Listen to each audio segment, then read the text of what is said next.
back to feminism. Gender essentialism is the idea that gender determines behavior, that these sexist stereotypes are based on some kind of biological fact. I will say one thing that has annoyed me recently is this like trend about the performative male. It just seems to me that nobody is allowed to just like exist in public anymore, and that every person has to be like hyper analyzed and categorized and judged before we know anything about them.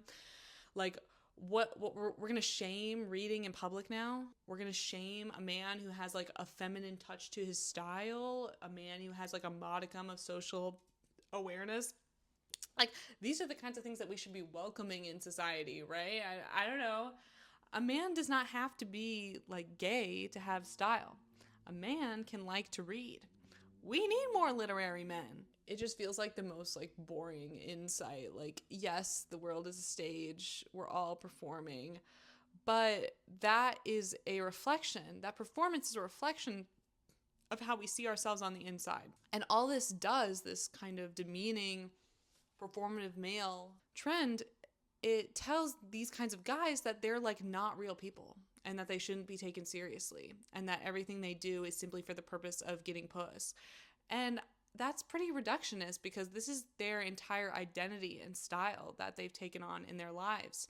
And maybe they do read and maybe they do enjoy Claro. I don't know. I enjoy Claro. I once talked to one of these men about Claro, and he was talking about how the clarinet solo at the end of Second Nature is like everything to, he's like, I love it. So, and I was like, yes.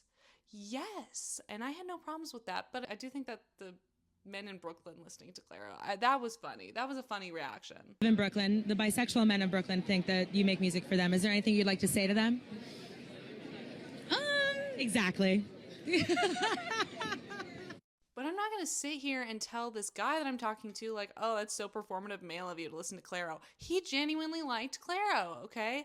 And to reduce people like that and say, well, they're just performative, it's the kind of thing that would make a guy think, wow, I guess feminists really do hate men. I thought that they were in favor of men expressing themselves outside of patriarchal concepts, but they just think I'm performing to have sex with them.